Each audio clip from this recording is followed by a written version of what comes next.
Sri Lankan cricket is having a slow death. So நீங்கள் பார்த்தீங்கன்னா last 10 இயர்ஸாக பார்த்தா 10 இயர்ஸ்ன்றதை விட லாஸ்ட் 12 இயர்ஸாக பார்த்தோன்னா அவங்க சைட்லேருந்து எந்த பெரிய பெர்ஃபார்மன்ஸ் ஐசிசியாக இருக்கட்டும் இல்லை ஒரு பைலேட்ரல் சீரிஸ் இருக்கட்டும் எந்த டாமினேட்டிங் பெர்ஃபார்மன்ஸுமே கிடையாது. ஸோ இப்போ என்ன பிரச்சனைன்னு நம்ம பார்த்தோன்னா ஃபஸ்ட்டு அவங்களோட கிராஸ் ரூட் லெவல்லேருந்தே பார்க்கணும். ஸோ முத்தையா முரளிதரன் ஒன்று அற்புதமாக சொல்லியிருப்பார் ஸ்ரீலங்கன் கிரிக்கெட்டை பற்றி, அதாவது கிரிக்கெட்டர்ஸை பற்றி. அதாவது இப்போ எக்கச்சக்க காசு அவங்களுக்கு தராங்க. ஒரு ஃபார் எக்ஸாம்பிள் ஒரு டெஸ்ட் மேட்ச்சுக்கு 7 லட்ச ரூபா தராங்க. அதாவது அவங்க ஊர் காசுக்கு அது 25 லட்ச ரூபாய்க்கு வருது.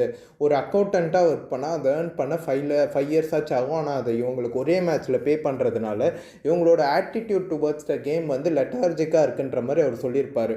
அதாவது அந்த பேஷன் இல்லை, அந்த அங்கர் இல்லை, அந்த மாதிரி சொல்லியிருப்பார். ஸோ நீங்கள் பார்த்தீங்கன்னா மணி ஒரு பெரிய ப்ராப்ளம்னாலும் அதை விட பெரிய ப்ராப்ளம் என்னென்னா அவங்களோட கிராஸ் ரூட் லெவல் கிரிக்கெட், அதாவது அவங்க டொமஸ்டிக் பார்த்தீங்கன்னா குவாலிட்டியான கிரிக்கெட்டுன்றது அவங்க டொமஸ்டிக்கில் இப்போ இல்லை. நீங்கள் பார்த்தீங்கன்னா அவங்க ஃபஸ்ட்டு லங்கன் ப்ரீமியர் லீக்னு ஒன்று வச்சுருந்தாங்க. எனக்கு இப்போ வரைக்கும் ஏன் அது இது பண்ணாங்கன்னு எனக்கு புரியல. நிறைய அலிகேஷன்ஸ் இருந்துச்சு, கரப்ஷன் நடக்குது உள்ள, நிறைய லாஸஸ்னால டீம் ஓனர்ஸால் கண்டக்ட் பண்ண முடியல, நிறைய மேட்ச் ஃபிக்ஸிங் அலிகேஷன்ஸ்லாம் இருந்துச்சு. ஸோ ஆனால் ப்ராப்ளம் என்னென்னா எப்போ நீங்கள் அந்த மாதிரி ஒரு சுச்சுவேஷன் அரைஸ் ஆகுதோ நீங்கள் என்ன பண்ணியிருக்கணும்னா நீங்களாம் வாலண்டியராக முன்னாடி வந்து உங்கள் கிரிக்கெட் போர்டு பிளேயர்ஸ்லாம் சேர்ந்து அதை வந்து ஒரு ப்ராப்பரான ஒரு ஃபவுண்டேஷன் க்ரியேட் பண்ணியிருக்கணும். ஆனால் என்னை பொறுத்த வரைக்கும் அது எதுவுமே பண்ணாமல் டைரெக்டாக அந்த டோர்னமெண்ட்டை டிஸ்கண்டினியூ பண்ணது ஒரு பெரிய டிஸ்அட்வான்டேஜாக போச்சு. ஸோ அட்லீஸ்ட் அந்த பாயிண்ட் ஆஃப் டைம் வரைக்கும் ஒரு வனிந்த அசரங்கா, ஒரு பத்திரானா, இவங்கெல்லாம் அந்த மாதிரி ஒரு டோர்னமெண்ட்லேருந்து வந்தாங்க. ஆனால் எப்போ அந்த டோர்னமெண்ட்டை உங்களுக்கு ஒரு நுவான் துஷாராவே அந்த மாதிரி ஒரு டோர்னமெண்ட்லேருந்து தான் வந்தாங்க. ஸோ நீங்கள் எப்போ அந்த டோர்னமெண்ட்டை கிவ் அப் பண்ணிட்டீங்களோ இப்போ என்ன ஆகுதுன்னு பார்த்தா ஸ்ரீலங்கன் பிளேயர்ஸ்க்கு ஒரு T20, அதாவது இப்போ லெவல் T20 இப்போ எந்த கண்ட்ரி எடுத்தாலும் எல்லாம் ஒரு சைடில் போகிறாங்க. இவங்க மட்டும் பென்குயின் மாதிரி வேறு ஒரு சைடில் போகிறாங்க. ஏன்னா இவங்களுக்கு அந்த T20 கிரிக்கெட் எக்ஸ்போஷர் கிடையாது. இவங்க டொமஸ்டிக்கில் சையது முஸ்தக் அலி மாதிரி ஒரு டோர்னமெண்ட் நடக்குது. ஆனால் பார்த்தோன்னா அதோட பவுலிங் குவாலிட்டி, பிளேயர்ஸ் எல்லாம் பார்த்தீங்கன்னா உங்களுக்கு புரியும் ஏன் இவ்வளோ புவரான குவாலிட்டியான பிளேயர்ஸை க்ரியேட் பண்ணுறாங்கன்னு. ஸோ இப்போ நீங்கள் ஒரு லங்கன் ப்ரீமியர் லீக் மாதிரி ஒரு டோர்னமெண்ட் இருந்துச்சுன்னா உங்களுக்கு என்ன ஆகுதுன்னு பார்த்தா ஓவர்சீஸ் பிளேயர்ஸ் வராங்க. அவங்க மெயின் கேட்டகரி பிளேயர்ஸாக இருக்கணும், இல்லை ஒரு செகண்ட் தேர்ட் கேட்டகரி பிளேயர்ஸ், ஒரு ஷம்ஷி, இந்த மாதிரி பிளேயர்ஸ் வந்தால் கூட உங்களுக்கு என்ன ஆகுதுன்னு பார்த்தா உங்களுக்கு அகேன்ஸ்டாக பேட் பண்ணுறப்ப உங்கள் பேட்ஸ்மேனுக்கு அட்லீஸ்ட் ஒரு ஸ்கில் செட் இம்ப்ரூவ் ஆகும். ஒரு பவுலருக்கு வந்து இப்போ ஃபார் எக்ஸாம்பிள் நிறைய பேட்ஸ்மேன் இருக்காங்க. ஒரு டேவிட் மலானா இருக்கட்டும், ஒரு ரைலி ராசோ, ஒரு ஃபேஃப் டு பிளேசிஸ், ஒரு ஜிம்மி நீஷம், இந்த மாதிரி நிறைய பிளேயர்ஸ் இருக்காங்க. இவங்கெல்லாம் பார்த்தா இந்த மாதிரி டோர்னமெண்ட்ஸ்னு இல்லை, எல்லா டோர்னமெண்ட்ஸ்க்கும் அவைலபிளாக தான் இருக்காங்க. ஒரு முகமது நபி. ஸோ இந்த மாதிரி பிளேயர்ஸ்க்கு அகேன்ஸ்டாக பேட் பண்ணாலோ பவுல் பண்ணாலும் உங்கள் பவுலர்ஸ்க்கு ஒரு நல்ல பவுலர்ஸ் அண்ட் பேட்டர்ஸ் ரெண்டு பேருக்குமே ஒரு நல்ல எக்ஸ்போஷர் கிடைக்கும். ஆனால் நீங்கள் என்ன பண்ணுறீங்கன்னா அந்த டோர்னமெண்ட்டை டிஸ்கண்டினியூ பண்ணதன் மூலமாக பிளேயர்ஸோட இன்கம்மை மட்டும் நீங்கள் கட் பண்ணல, நீங்கள் வந்து ஒரு பிளேயரோட ஆப்பர்ச்சுனிட்டி டு டெவலப்பிங் கட் பண்ணுறீங்க. நீங்கள் சொல்லலாம் T10 நடக்குது, T20 அக்ராஸ், ஆனால் ஸ்ரீலங்கன் பிளேயர்ஸ்க்கு டிமாண்ட் இருக்கா? அதுதான் ஒரு கேள்விக்குறி. ஒரு காலத்தில் ஸ்ரீலங்கன் பிளேயர்ஸ்லாம் IPL டாமினேட் பண்ணிட்டு இருந்தாங்க.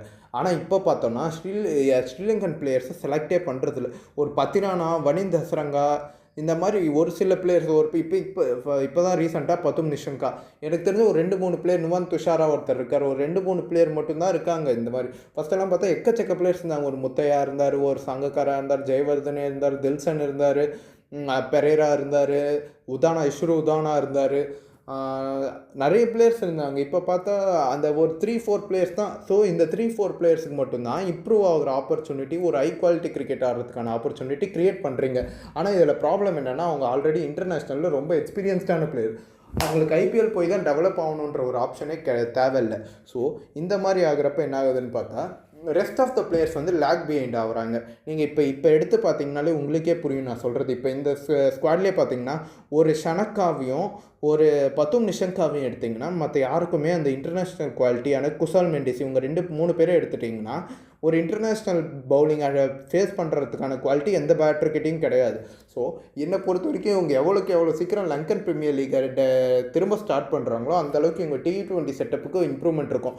ஸோ அடுத்து நான் பார்க்குற ஒரு பெரிய கன்சர்ன் என்னென்னா பிச்சஸ். நீங்கள் வந்து ICC டோர்னமெண்ட்ஸ், ஓவர்சீஸ் எல்லாத்தையும் மைண்டில் வச்சுருந்தா ஒரு பிச்சை ப்ரொடியூஸ் பண்ணணும். நீங்கள் டெஸ்ட்டில் ஒரு ரேங்க் டர்னர் ப்ரொடியூஸ் பண்ணுறீங்கன்னா அண்டர்ஸ்டாண்டபிள், வேர்ல்டு டெஸ்ட் சாம்பியன்ஷிப் இருக்குது, அதெல்லாம் நாங்கள் அக்செப்ட் பண்ணிக்கலாம். அதுவும் ரொம்ப ரேங்க் டர்னர்ஸ்லாம் இப்போ திரும்ப எல்லாம் பழைய மாதிரி போகிறாங்க. ஸோ ப்ராப்ளம் என்ன ஆகுதுன்னு பார்த்தா, நீங்கள் ஒரு ஒயிட் பாலில் என்ன பண்ணுறீங்கன்னா ஒரு ரேங்க் டர்னர்ஸ் ப்ரொடியூஸ் பண்ணுறீங்க. இன்றைக்கி மேட்ச் பார்த்தவங்களுக்கே புரிஞ்சிருக்கும், பாகிஸ்தான் மேட்ச் அவங்களோட லைன் அண்ட் லென்த் பவுலர்ஸ்க்கு பார்த்தா எல்லாமே ஒரு ரேங்க் டர்னருக்கு போடுற மாதிரி தான் போடுறாங்க. நீங்கள் பார்த்தீங்கன்னா ஒரு நியூ பாலில் பிஹைண்ட் த ஹேண்ட் ஸ்லோவர் பாலும் கட்டர்ஸும் போடுறாங்க. நீங்கள் ஆக்சுவலாக ஸ்விங் பண்ணணும். ஸோ ஸ்லோ பிச்சர்ஸ்லாம் அந்த பிஹைண்ட் த ஹேண்டு இதெல்லாம் போடுறப்ப என்ன ஆகும்னு பார்த்தா விளையாடுறதுக்கு கஷ்டமாக இருக்கும், பந்து நின்று வரப்போ இல்லை மூவ்மெண்ட் டீவியேட் ஆகிறப்ப. ஆனால் ப்ராப்ளம் என்னென்னா ஒரு ஃப்ளாட் ட்ராக்கில் உங்களுக்கு அந்த மாதிரி ஸ்லோ பால்லாம் நின்று வர அழகாக போகும் பேட்டுக்கு. ஸோ நீங்கள் நியூ பாலில் ஸ்விங் பண்ணுற எபிலிட்டியே உங்கள் பவுலர்ஸ் இழந்துட்டாங்க. ஏன்னா நீங்கள் அந்த மாதிரி பிச்சர்ஸை ப்ரொடியூஸ் பண்ணுறீங்க, ஒரு ஸ்லோ பிச்சர்ஸ். உங்களுக்கு வந்து இங்கிலாந்து, இந்தியா, ஒரு ஆஸ்திரேலியா, ஒரு நியூசிலாண்டை ஹோம் சீரீஸில் ஓடிஐஸில் வின் பண்ணுறது ஒரு பெருமை கிடையாது. உண்மையிலே அதான். நீங்கள் ஒரு ரேங்க் டர்னரை வச்சு வின் பண்ணி எந்த யூஸும் கிடையாது. நீங்கள் வந்து இப்போ இந்தியாவுக்கு வந்து இந்தியாவை அடிக்கிறதோ இல்லை ஐசிசி டோர்னமெண்ட்டில் இந்தியாவை அடிக்கிறது தான் உங்களுக்கு ஒரு விஷயமா இருக்கணும். ஆனால் நீங்கள் அதை பற்றி யோசிக்க மாட்டேன்றீங்க. நீங்கள் அந்த ஒரு ஓடியை அந்த தள்ளி போயிட்டீங்கன்னா பார்க்குறீங்க. இதனால் என்ன ஆகுதுன்னு பார்த்தா பேட்டர்ஸ்க்கும் சரி ஒரு பிகிட்டிங் எபிலிட்டி இல்லாமல் போயிடுச்சு. ஏன்னா ஒரு ரேங்க் டர்னரில் விளையாடுறப்போ ஒரு எல்லா பிளேயர்ஸும் எப்படி ஆடுறாங்கன்னா தடவி தொட்டு அந்த 120 130க்கு டார்கெட் பண்ணி ஆடுறாங்க. ஸோ சடனாக ஒரு ஃப்ளாட் பிச்சர்ஸில் போய் ஒரு 220 230 அடிக்க வேண்டிய சுச்சுவேஷன் வரப்போ 200 அடிக்க சுச்சுவேஷன் வரப்போ அவங்களால அந்த பேட் ஸ்விங் இல்லை, அவங்களால டைமிங் அடாப்ட் பண்ண முடியல. ஏன்னா ஒரு இயர் ஃபுல்லாக அவங்க என்ன பண்ணுறாங்கன்னா அந்த ஸ்லோ பிச்சர்ஸில் ஆடுறாங்க. ஸ்லோ பிச்சர்ஸில் ஆடுறப்ப நீங்கள் கொஞ்சம் ஸ்லோவாக லேட்டாக விளையாடுற மாதிரி இருக்கும். நீங்கள் ஃப்ளாட் பிச்சர்ஸில் வந்து அந்த ஸ்லோனஸ் எதிர்பார்க்குறப்போ உங்களால் டைம் பண்ண முடியாது. நீங்கள் இன்றைக்கி ஒரு 10 நிஷங்காவை பாருங்கள், அவரால் டைமே பண்ண முடியல. ஆனால் ஒரு ஸ்லோ ட்ராக்கில் விட்டப்போ அவர் செஞ்சுரி அடித்தார். ஸோ இதான் விஷயம். ஸோ ப்ராப்ளம் என்னென்னா இவங்க வந்து ஒரு ஜென்ரலாக ஒரு ஸ்டாண்டர்டான பிச்சர்ஸ் தந்து பழகிறப்ப பிளேயர்ஸ்க்கு வந்து அதை அடாப்ட் பண்ணுற எபிலிட்டி அதிகமாக இருக்கும். நீங்கள் ஒரேடியாக ஃப்ளாட்டாகவும் தர தேவையில்ல, ஒரேடியாக அந்த மாதிரி ஒரு மைண்ட்ஸையும் தர தேவையில்ல, எக்கச்சக்கமாக டேர்ன் ஓரளவுக்குலாம். ஸோ பிச்சர்ஸ் ஒரு பிரச்சனை. நான் அடுத்த கட்டமாக என்ன பார்க்குறேன்னா எட்ஜ் பிளேயர்ஸை வந்து நீங்கள் கோச்சிங் இதில் இன்வால்வ் பண்ணுறது.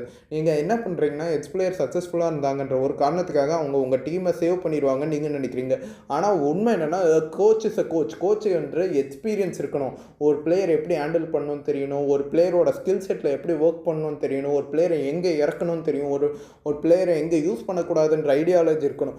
ஒரு எட்ஜ் கிரிக்கெட்டர்ன்றதுனாலையோ இல்லை லெஜெண்டுன்றதுனாலையோ அவங்க ஆட்டோமேட்டிக்காக குவாலிஃபை ஆக மாட்டாங்க. இப்போ ஒரு மைக் டைசன் பாருங்கள், is not a good cricketer, ஆனால் is a intelligent cricketing brain. இப்போ பாகிஸ்தான் மாதிரி ஒரு டீமே வச்சு கஷ்டப்பட்டு ஏதோ ட்ரை பண்ணி ஏதோ ரீபில்ட் பண்ணுறாரு. ஸோ அந்த மாதிரி ஒரு இப்போ கோச்சை சாக் பண்ணாங்கன்னா நீங்கள் இமீடியட்டாக வரலாம். இப்போ நீங்கள் விக்ரம் ரத்தோர்லாம் எடுத்துன்னு வரீங்க, ஒரு பேர் விக்ரம் ரத்தோர் தானே, இந்தியன் டீம்லேயே அவரால் விராட் கோலி, ரோஹித் சர்மா, சுப்மன் கில், இஷான் கிஷான் இந்த மாதிரி குவாலிட்டி பிளேயர்ஸை அண்டர் பர்ஃபார்ம் பண்ணாங்க அவர் பேட்டிங் கோச்சாக இருந்தப்போ. ஸோ நீங்கள் அவரை எடுத்து உங்கள் பேட்டிங் கோச்சாக வச்சிங்கன்னா ஒரு ஹை குவாலிட்டி பிளேயர்ஸே ஹேண்டில் பண்ண தெரியாதவர் இந்த மாதிரி பிளேயர்ஸை எப்படி ஹேண்டில் பண்ணுவார்? நீங்கள் அதெல்லாம் யோசிச்சு தான் நீங்கள் செலக்ட் பண்ணணும். நீங்கள் பிளைண்டாக வந்து யாரெல்லாம் அவைலபிளாக இருக்காங்கன்றதை பொறுத்தெல்லாம் நீங்கள் எடுக்கக்கூடாது. நீங்கள் வந்து கொஞ்சம் இறங்கி கிராஸ் ரூட் லெவலில் ஒர்க் பண்ணணும். கோச்சஸ் நீங்கள் ப்ராப்பராக இது பண்ணாரு. இன்றைக்கி மலிங்கா பார்த்தோம். மலிங்கா வந்து பவுண்ட்ரிலேருந்து எவ்வளோ இன்ஸ்ட்ரக்ஷன் பாஸ் பண்ண எல்லா இன்ஸ்ட்ரக்ஷனுமே தப்பாக தான் போச்சு. நீங்கள் இல்லைன்னு சொல்லுங்கள், அவர் பவுலிங் ரொட்டேஷன் எல்லாமே அவர் தான் பவுண்ட்ரிலேருந்து பண்ணார். ஆனால் ஒரு பவுலிங் ரொட்டேஷன் கூட உனக்கு ஒர்க் ஆகலை. ஸோ நான் அதான் சொல்கிறேன், எல்லாம் உங்களுக்கு வந்து ஒரு கோச் ஒரு எட்ஜ் பிளேயர் லெஜெண்டாக இருக்காருன்றதுனால அவர் சொல்கிறது எல்லாமே கரெக்டாக இருக்கும்னு அர்த்தம் கிடையாது. ஸோ என்னை பொறுத்த வரைக்கும் அவங்க கோச்சிங் ஸ்டாஃப்ஸில் சேஞ்சஸ் வேணும், பிளேயர் மைண்ட் செட்டில் நிறைய சேஞ்சஸ் வேணும். என்ன பண்ணுறாங்கன்னா மெஜாரிட்டி பிளேயர்ஸ் என்ன பண்ணுறாங்கன்னா அட்டாக் அசலங்காவாக இருக்கட்டும் எல்லாம் அட்டாக்குன்னு ஒன் சைட் ஆஃப் இதை மட்டும்தான் யோசிக்கிறாங்க. நீங்கள் ஒன் சைடாக யோசிச்சு எந்த யூஸுமே இல்லை. நீங்கள் வந்து ஒரு பேலன்ஸ்டு கேமை டெவலப் பண்ண ஆரம்பிக்கணும். அது என்ன ஆகும்னா அதுக்கு நீங்கள் கிராஸ் ரூட் லெவல்லேருந்து புஷ் பண்ணோம். நீங்கள் வந்து ஒரு ரோல்ஸ் டெஃபினிஷன் இருக்கணும். ஃபஸ்ட்டு ஒரு 10 நிஷங்காவா நீ இது பண்ணு, குசால் மெண்டிஸா நீ இது பண்ணு, ஒரு கமில் மிஸ்ராவா நீ இதை பண்ணு, ஒரு ரத்னயக்கவா நீ இப்படி பண்ணு, ஒரு கமிண்டு மெண்டிஸ் நீ இப்படி பண்ணு, ஒரு ஷனக். ஸோ ரோல் கிளாரிட்டி யாருக்கிட்டே இல்லை. சும்மா ரேண்டமாக அனுப்புகிறாங்க, நீ என்னவோ பண்ணால் அவங்களும் வந்து என்னவோ பண்ணிட்டு போயிடுறாங்க. ஸோ என்னை பொறுத்த வரைக்கும் இதெல்லாம் சேஞ்ச் பண்ணால் ஸ்ரீலங்கா வந்து பழைய மாதிரி ஆகிறதுக்கான சான்சஸ் அதிகமாக இருக்குன்னு தான் நான் சொல்லுவேன். டிசிப்ளினரி சைடு பிளேயர்ஸுக்கு நான் இன்னும் கொஞ்சம் டிசிப்ளின் தேவைப்படுன்னு சொல்லுவேன். ஃபீல்டிங் சைடு கண்டிப்பாக ஒர்க் பண்ணி ஆகணும். ஸோ இதெல்லாம் அவங்க சேஞ்ச் பண்ணாங்கன்னா கண்டிப்பாக ஸ்ரீலங்கா ஒரு 2-3 இயர்ஸில் திரும்ப ரீபில்ட் பண்ணுறதுக்கான சான்சஸ் அதிகமாகவே இருக்குது. அவங்ககிட்ட குவாலிட்டியான பிளேயர்ஸ் இருக்காங்க. ஃபஸ்ட்டு அவங்க அந்த கோரை டிசைட் பண்ணணும். ஒரு ஓடிஎஸ்க்கும் T20ஸ்க்கும் பார்த்தீங்கன்னா ஒரு வனிந்த அசரங்கா, ஒரு தீக்ஷனா மேலே எனக்கு கண்டிப்பாக ஒரு நம்பிக்கை கிடையாது. அவர் இந்த வேர்ல்டு கப் நல்லா பண்ணார், ஏன்னா ரேங்க் டர்னர்ஸ்ன்றதுனால. நீங்கள் ஒரு ஃப்ளாட் ரோட்டில் தந்தால் அவர் எப்பயுமே எக்ஸ்போஸ் தான் வர்றாரு. அவர்கிட்ட இருக்கிற அந்த கேரம் பால், ஒரு ஆஃப் ஸ்பின், இது ரெண்டு மட்டுமே வேரியேஷனாக வச்சு அவரை மிஸ்ட்ரி ஸ்பின்னர்னு நீங்கள் இன்னும் எவ்வளோ வருஷம் புஷ் பண்ணுவீங்கன்னு தெரில. ஸோ உங்களுக்கு கோர் பில்ட் பண்ணால் வனிந்த அஸ்ரங்காவே ஃபஸ்ட்டு நீங்கள் பேக்கப் பிக் பண்ணும். வனிந்த அஸ்ரங்கா இன்ஜுரி ஃப்ரீயாக இருந்து இதோட 4-5 இயர்ஸ் ஆகிடுச்சு. நான் அவரை இன்ஜுரி ஃப்ரீயாக பார்த்து ஒரு 3-4 இயர்ஸே ஆகிடுச்சு. எல்லா இயருமே ஒரு மேட்ச் ஆடுறாரு, ஆம்ஸ்ட்ரிங்கை பிடிச்சிட்டு போயிடுறாரு. ஐபிஎல் விளையாடுறது கிடையாது, இன்டர்நேஷ்னல் விளையாடுறது. அதான் நான் சொல்கிறேன், அவருக்கு வந்து ரெஸ்ட்ரிக்ஷன்ஸ் வேணும். நீ இந்த டோர்னமெண்ட் ஆடு, இந்த டோர்னமெண்ட் ஆடாது, இந்த சீரிஸ் ஆடு, இந்த சீரிஸ் ஆடாது, நீ ஃபிட்னஸில் ஒர்க் பண்ணுன்ற கிளாரிட்டி வேணும். என்னை கேட்டால் கோரில் பார்த்தா பட்டும் நிஷங்காக்கு மேபி ஒரு கேப்டன்சி கூட தரலாம். நீங்கள் ஒரு ஷனக்கா, பத்தும் நிஷங்கா, குசால் மெண்டிஸ், கமிண்டு மெண்டிஸ், வனிந்த அஸ்ரங்கா, இவங்க 5 பேரை சுற்றி நீங்கள் ஒரு டீமை க்ரியேட் பண்ணிங்கன்னா இன்னும் பெட்டர் சான்ஸ் இருக்குது. ஒரு டெஸ்ட்டை பொறுத்த வரைக்கும் உங்களுக்கு டெஸ்ட்டில் எனக்கு தெரிஞ்சு அவங்களுக்கு ரொம்ப ஒர்க் பண்ண வேண்டியிருக்கு. ஒரு குசால் பெரேரா, நிறைய பேர் எனக்கு தெரிஞ்சு ஒரு கிளிக்கே ஆகலை அவங்களுக்கு. டெஸ்ட் டீமை பற்றி எனக்கே ஐடியா இல்லை அவங்களுக்கு. ஏன்னா அவங்க டொமஸ்டிக் நான் அவ்வளோவா ஃபாலோ பண்ண மாட்டேன். ஸோ அவங்க ரெட் பால் செட்டப் பற்றி எனக்கு பெரிய ஐடியா இல்லை. ஸோ மேபி ஒர்க் பண்ண வேண்டியது நிறையா இருக்குது. பார்ப்போம் எப்படி ஒர்க் பண்ணுறாங்கன்னு.